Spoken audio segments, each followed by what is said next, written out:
वंदे मातरम। मेरे प्यारे देशवासियों, सन 1857 के महासंग्राम में अनेकों क्रांतिकारियों ने जान की बाजी लगाई। उद्देश्य केवल और केवल भारत माँ को ब्रिटिश हुकूमत से मुक्त कराना, देश की स्वतंत्रता था। कई लेखकों, इतिहासकारों ने इन क्रांतिकारियों को महासंग्राम को सफल बनाने में समर्पित आत्माओं को विद्रोही की संज्ञा से संबोधित किया है, परंतु मेरे जैसे अनेकों भारतीयों के लिए यह क्रांतिकारी थे और पूजनीय है। आज हम श्रद्धा सुमन अर्पित कर रहे हैं शहजादा फिरोज शाह को, जिन्होंने लगभग 20-22 वर्ष की अवस्था में भारत का भ्रमण किया, संगठन बनाया, जन सामान्य को ओजस्वी प्रवचनों से देश की स्वतंत्रता के लिए मर मिटने के लिए प्रेरित किया। शहजादा फिरोज शाह मुगल खानदान के आलमगीर द्वितीय की प्रपौत्री आबादी बेगम के पुत्र थे। 1855 में शहजादा अपनी धर्मपत्नी तुकलाई सुल्तान जमानी बेगम के साथ हज करने गए। मई 1857 में जब हज करके मुंबई पहुंचे तो उस समय स्वतंत्रता के महासंग्राम का बिगुल बज चुका था। उस वक्त शहजादे की उम्र लगभग 20-22 वर्ष व उनकी पत्नी की उम्र लगभग 18 से 20 वर्ष की थी।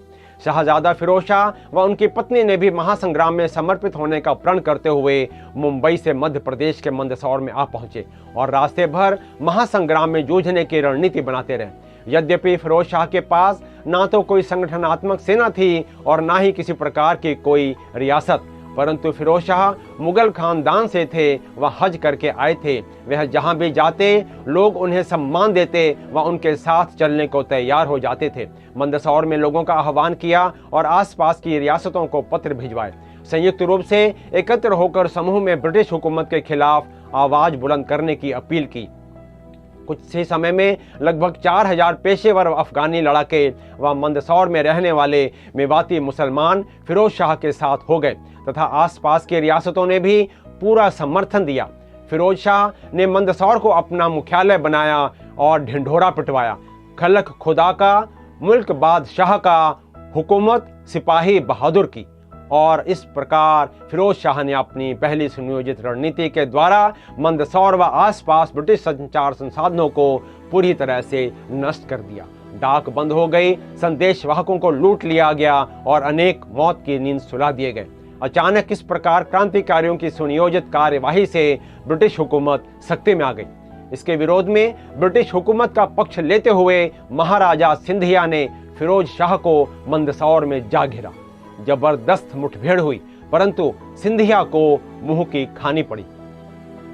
शहजादा सभी भारतीयों को साथ लेकर चलना चाहते थे, विशेषकर जिनके हृदय में स्वतंत्रता की ज्वाला धधक रही थी और निसंकोच हाथ मिलाने के लिए वे आगे बढ़ जाते थे। यही कारण था कि लोग उनकी ओर आकर्षित होते गए। दिन प्रतिदिन शहजादा फिरोज शाह के व्यवहार से लोग जुड़ते गए और सितंबर 1857 तक सैन्य संख्या लगभग 18,000 हो गई थी। सभी क्रांतिकारियों में सामंजस्य स्थापित करने के लिए जन सामान्य ने अनुभवी इंदौर के सआदत खां को शहजादा फिरोज शाह का सलाहकार नियुक्त किया व शहजादे को प्रधान सेनापति। आगरा के पास शहजादा फिरोज शाह व ब्रिटिश सेना के साथ जबरदस्त खूनी संघर्ष हुआ। इसमें फिरोज शाह को भारी क्षति हुई, परंतु पराजय स्वीकार नहीं की। फिरोज शाह पुनः मंदसौर लौट आए व आगे की रणनीति में जुट गए और लगातार क्रांतिकारी गतिविधियों को अंजाम देते रहे। वह ब्रिटिश सेना की नींद हराम कर दी। राजस्थान के रामपुरा में ब्रिटिश सेना ने पुनः फिरोज शाह को घेरा, परंतु मुठभेड़ में फिरोज शाह बच कर निकल गए। डूंगरपुर, बांसवाड़ा के जंगलों से होते हुए कोटा, झालरापाटन पहुंच गए। ब्रिटिश सेना को चकमा देते हुए वह पुनः उत्तर प्रदेश के फर्रुखाबाद, फतेहगढ़ होते हुए बरेली आ पहुंचे। बरेली से वह झांसी गए और रानी लक्ष्मीबाई से मुलाकात की। रानी लक्ष्मीबाई ने शहजादा फिरोज शाह को अपने यहाँ शरण दी व उनके सभी अनुचरों को अपने यहाँ सेवा में रख लिया। शहजादा अत्यंत विषम परिस्थितियों से गुजर रहे थे, परंतु किसी भी सूरत में आत्मसमर्पण करने के लिए तैयार नहीं थे। ब्रिटिश सेना भी पूरे दल बल के साथ शहजादा फिरोज शाह के पीछे लगी हुई थी, परंतु वह फिरोज शाह तक पहुंचने में असफल हो जाती थी। फिरोज शाह सैनिकों के साथ बुंदेलखंड के सिरौज के जंगल में भी छापा मार लड़ाइयां लड़ रहे थे। ब्रिटिश सेना बौखलाई हुई थी। वह किसी भी तरह शहजादा को अपने गिरफ्त में लेना चाहते थे। हताश ब्रिटिश सेना ने सिरौज के जंगल को घेर लिया और आग लगा दी, लेकिन जब जंगल जलकर राख हो गया तो पता चला कि शाहजादा अपने सैनिकों के साथ बचकर निकल चुके थे। शाहजादे के विश्वसनीय भरोसेमंद अधिकारी पीर जहूर अली ने 300 की सैन्य टुकड़ी के साथ 27 फरवरी सन 1859 को व दूसरे सहयोगी मौलवी वजीर खान ने 1 मार्च सन 1859 को ब्रिटिश सेना के आगे आत्मसमर्पण कर दिया। तत्पश्चात 1859 में तात्या टोपे की शहादत ने शाहजादे को झकझोर दिया। इन सब घटनाक्रमों से शाहजादा फिरोज शाह की स्थिति बहुत नाजुक हो गई थी, परंतु इन सब के बावजूद उन्होंने हार नहीं मानी और ब्रिटिश हुकूमत से संघर्ष जारी रहा। जैसा कि इतिहासकारों ने वर्णित किया है, 8 सितंबर सन 1859 को आखिरी बार शाहजादा फिरोज शाह सागर जिले के जंगलों में विचरण करते रहे और किसी प्रकार अफगानिस्तान, ईरान व तुर्की के शासकों से संपर्क किया और विदेश रवाना हो गए। 1860 में अफगानिस्तान, सन 1861 में उज्बेकिस्तान, सन 1862 के अंत में ईरान के तेहरान शहर में कुछ समय के लिए ठहरे। शाहजादा भारी आर्थिक संकट से गुजर रहे थे, उनका खर्च भी वहां के स्थानीय शासक ही वहन करते थे। सन 1875 को शाहजादा फिरोज शाह मक्का पहुंचे। देश की स्वतंत्रता के चिंतन में उनकी आंखों की रोशनी भी जा चुकी थी, वह लंगड़े हो चुके थे। अत्यंत दयनीय स्थिति में 17 दिसंबर सन 1877 को मक्का में शाहजादा फिरोज शाह हमेशा के लिए हमसे इस दुनिया से अलविदा हो गए। एक नौजवान शाहजादा जिसके पास ना तो धन था और ना ही अनुयायी, फिर भी उसने सेना संगठित की और 2 वर्ष से ज्यादा समय तक ब्रिटिश हुकूमत को टक्कर दी। देश के लिए खून बहाया, अनेक कष्ट झेले, परंतु भारत से इतनी दूर निधन होना भी अत्यंत दुखद था।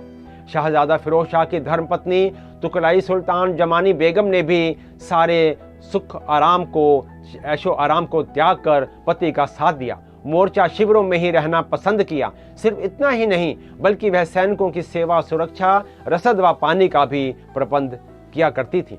इतिहासकारों ने शाहजादा फिरोज शाह की संगठन शक्ति को देखते हुए उनकी तुलना तात्या टोपे से की है। शत शत नमन करते हैं शाहजादा फिरोज शाह व उनकी धर्मपत्नी तुकलाई सुल्तान जमानी बेगम को। इस अवसर पर श्री विद्यानंद राजीव जी की कविता बरबस याद आती है।